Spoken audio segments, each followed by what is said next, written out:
Primero, la Iglesia Apostólica. Desde la ascensión de Cristo, 30 DC. Hasta la muerte de Juan, 100 DC. Capítulo 2. La Iglesia Pentecostal.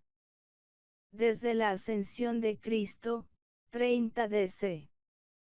Hasta la predicación de Esteban, 35 DC.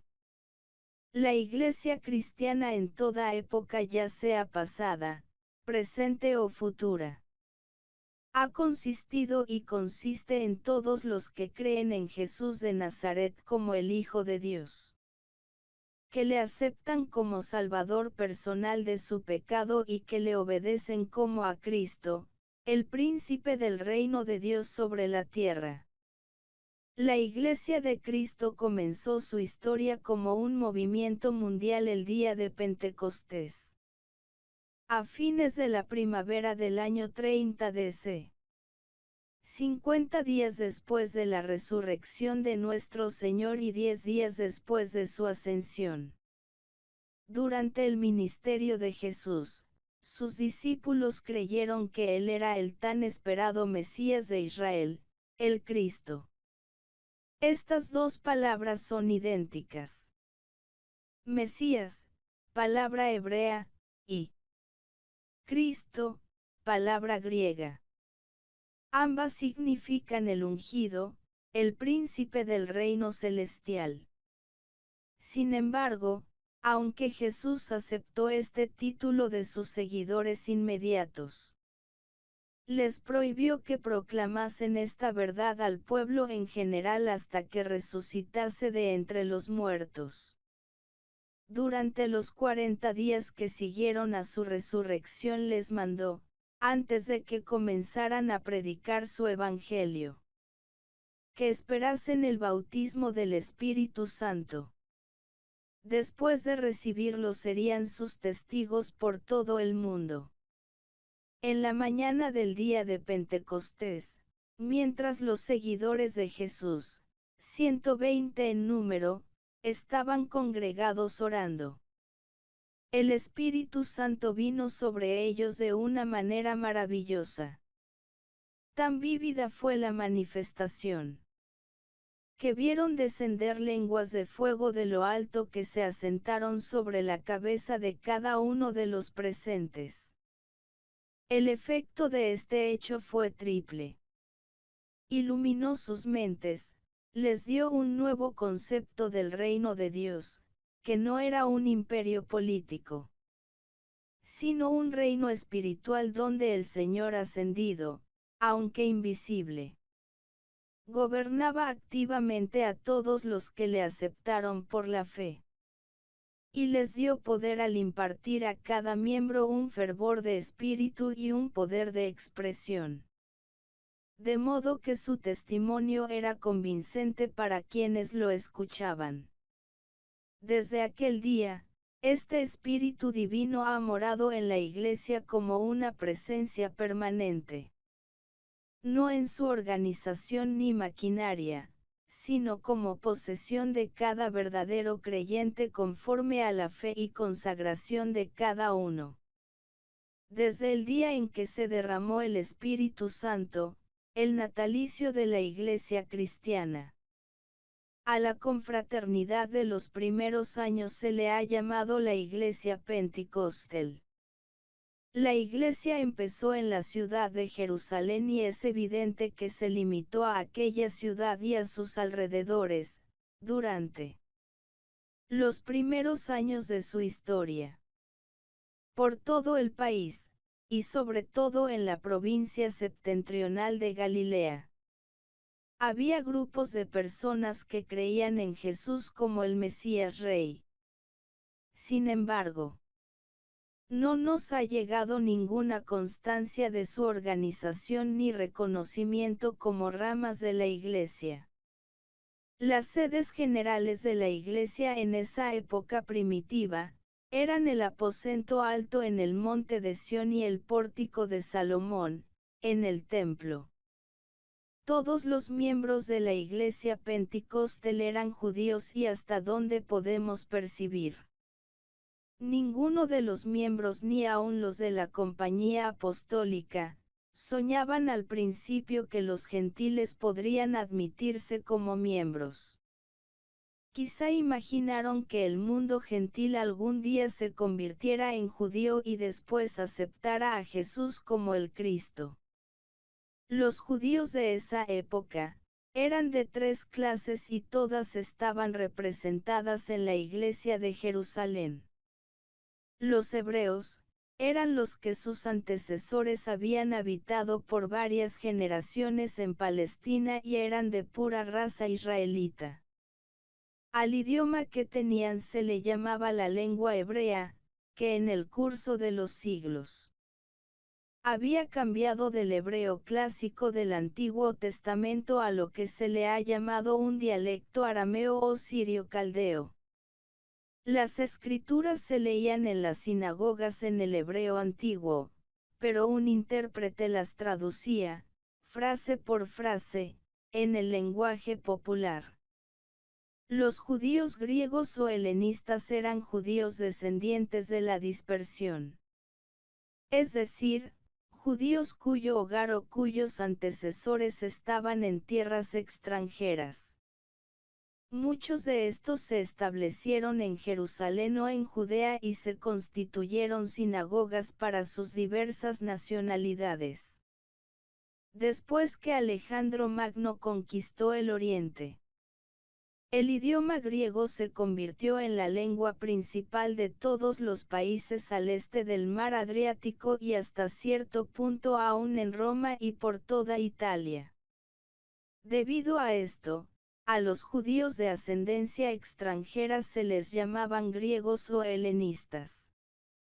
Puesto que la palabra heleno significa griego. Los helenistas, como pueblo, especialmente fuera de Palestina, eran la rama de la raza judía más numerosa, rica, inteligente y liberal. Los prosélitos eran personas de sangre extranjera que después de renunciar al paganismo, abrazaban la ley judaica y entraban en la iglesia judía recibiendo el rito de la circuncisión. Aunque eran una minoría entre los judíos, se hallaban en muchas de las sinagogas por todas las ciudades del Imperio Romano y gozaban de todos los privilegios de los judíos. Los prosélitos deben distinguirse de los devotos o temerosos de Dios, que eran gentiles que dejaron de adorar ídolos y asistían a la sinagoga. Sin embargo, no se circuncidaban, ni se proponían observar los minuciosos requisitos de las reglas judaicas. Por tanto, no se contaban entre los judíos aunque estos se mostraban amigables con ellos. Una lectura de los primeros 6 capítulos del libro de los Hechos demostrará que durante este periodo primitivo el apóstol Simón Pedro era el líder de la iglesia. En cada ocasión sale al frente como el proyectista, el predicador, el obrador de milagros y el defensor de la naciente iglesia.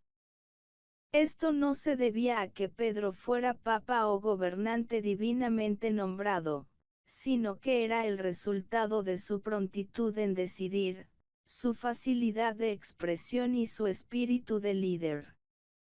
Aliado del práctico Pedro vemos al contemplativo y espiritual Juan, que rara vez habla, pero que los creyentes lo tenían en gran estima. A una iglesia relativamente pequeña en número, donde todos eran de una ciudad, de una raza, obedientes por completo a la voluntad de su Señor ascendido y en comunión con el Espíritu de Dios, no le hacía falta mucho gobierno. Los 12 apóstoles administraban este gobierno y actuaban como un cuerpo, siendo Pedro su portavoz. Una frase en Hechos 5:13 da a entender el respeto que tanto creyentes como el pueblo tenían a los apóstoles. Al principio, la teología o creencia de la Iglesia era simple. La doctrina sistemática la desarrolló Pablo más tarde. Sin embargo, podemos ver en los discursos de Pedro tres doctrinas que resaltan de un modo prominente y que se consideran esenciales. La primera y la mayor era el carácter mesiánico de Jesús. Es decir, que Jesús de Nazaret era el Mesías, el Cristo que por largo tiempo esperó Israel, que reinaba ahora en el reino invisible en los cielos, a quien cada miembro de la Iglesia debía demostrar lealtad personal, reverencia y obediencia. Otra doctrina esencial era la resurrección de Jesús. En otras palabras, que Jesús había sido crucificado, había resucitado de los muertos y ahora vivía, como la cabeza de su Iglesia, para no morir jamás. La tercera de estas doctrinas cardinales era la segunda venida de Jesús. Es decir, que aquel que ascendió a los cielos, a su debido tiempo volvería a la tierra y reinaría sobre su Iglesia. Aunque Jesús había dicho a sus discípulos que del tiempo de su regreso a la tierra ni hombre, ni ángel, ni aun el Hijo mismo nada sabían, sino solamente el Padre. Con todo, la expectación era general de que su venida ocurriría pronto, aun en aquella generación. El arma de la Iglesia, por cuyo medio habría de llevar al mundo a los pies de Cristo, era el testimonio de sus miembros. Debido a que contamos con varios discursos pronunciados por Pedro, y ninguno durante este periodo por otros discípulos, podríamos suponer que Pedro era el único predicador. Sin embargo, una lectura cuidadosa de la historia muestra que todos los apóstoles y la Iglesia testificaban del Evangelio. Cuando la Iglesia tenía 120 miembros, y el Espíritu descendió sobre ellos, todos se convirtieron en predicadores de la palabra. A medida que el número se multiplicaba, aumentaban los testigos. Pues cada miembro hablaba como un mensajero de Cristo sin haber distinción entre clérigos y laicos. A finales de este periodo encontramos a Esteban, elevándose a tal eminencia como predicador, que aún los apóstoles son menos prominentes. Este testimonio universal influyó con poder en el rápido crecimiento de la Iglesia.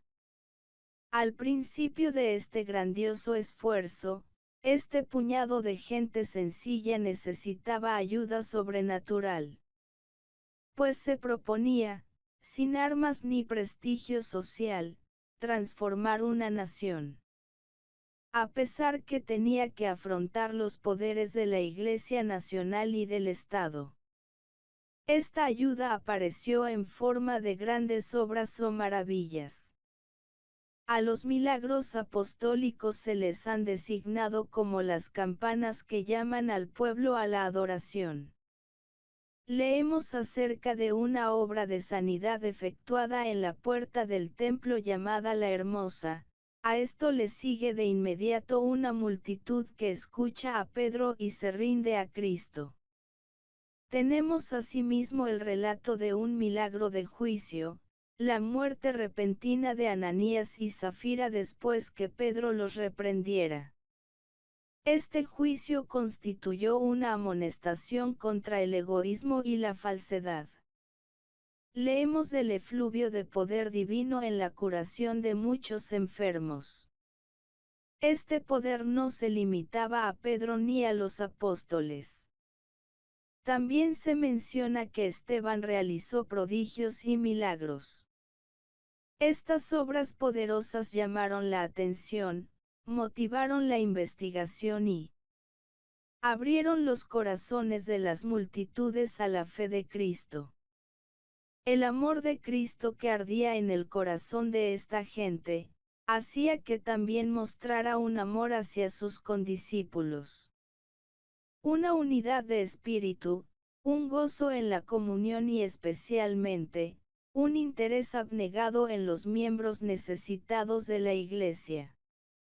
Leemos acerca de una entrega de propiedad de parte de los discípulos más ricos, tan general como para sugerir el extremo del socialismo en una comunidad de bienes. Sin embargo, en cuanto a este aspecto de la Iglesia Pentecostal, debe notarse que era por completo voluntario.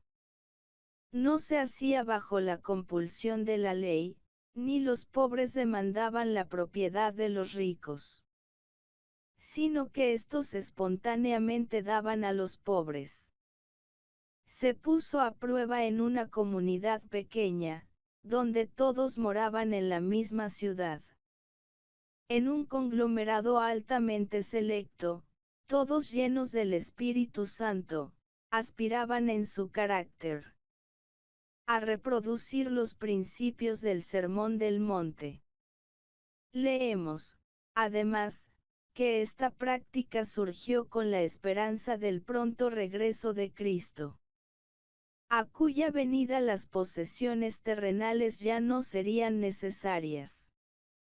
Vemos que como experimento financiero, fue un fracaso, que pronto abandonaron y que dejó a la Iglesia de Jerusalén tan pobre que por espacio de una generación se hicieron colectas en el extranjero para su subsistencia.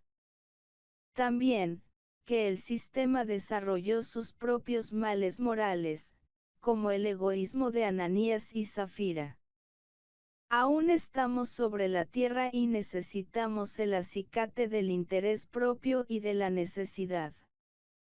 El espíritu de esta dádiva liberal es digno de encomio, pero su plan quizás no haya sido muy acertado. En general, la Iglesia Pentecostal no tenía faltas. Era poderosa en fe y testimonio, pura en su carácter y abundante en amor. Sin embargo, su singular defecto era la falta de celo misionero. Permaneció en su territorio cuando debió haber llevado el Evangelio a otras tierras y a otros pueblos. Necesitaba el estímulo de la severa persecución para que la hiciera salir a desempeñar su misión mundial. A decir verdad, recibió tal estímulo. Fin del capítulo 2.